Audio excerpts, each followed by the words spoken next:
বিএনপির নির্বাচন পরিচালনা কমিটির মুখপাত্র মাহাদি আমিন অভিযোগ করে বলেছেন, ধানের শীষের বিজয় নিশ্চিত জেনেই জামায়াত অবৈধ পথে হাঁটছে। সৈয়দপুরের ঘটনাকে বিচ্ছিন্ন হিসেবে দেখার কোনো সুযোগ নেই। বিভিন্ন আসনে টাকার বিনিময়ে ভোট কেনার অভিযোগে জামায়াত নেতারা গ্রেপ্তার হচ্ছেন বলে অভিযোগ করেন তিনি।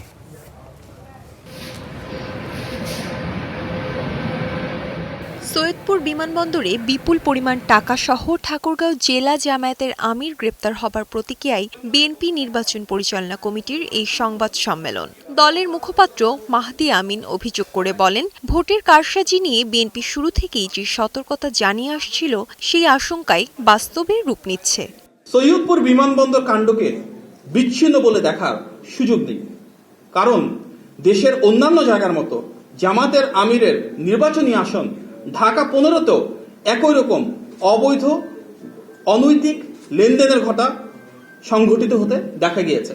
বিভিন্ন জেলায় সহিংসতা, অতর্কিত হামলা, অগ্নিসংযোগ, ভোটারদের ভয়ভীতি প্রদর্শন ও অর্থ বিতরণ করছে।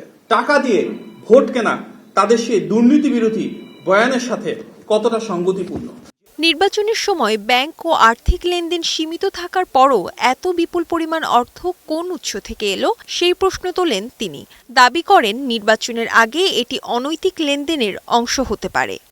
টানা 4 দিন যেখানে দেশের সকল ব্যবসায়িক কার্যক্রম বন্ধ রয়েছে, সেখানে এত বিপুল পরিমাণ অর্থ কোন ব্যবসায়িক প্রয়োজনে ব্যবহৃত হতে পারে সেটি বোঝার জন্য বিশেষজ্ঞ হওয়ার প্রয়োজন নেই।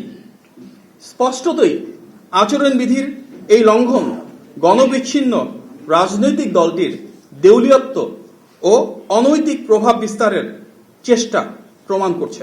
অভিযোগের বিষয় নিয়ে নিরপেক্ষ তদন্ত দাবি করেন বিএনপি মিডিয়া সেলের আহ্বায়ক মওদুদ আলমগীর পাভেল।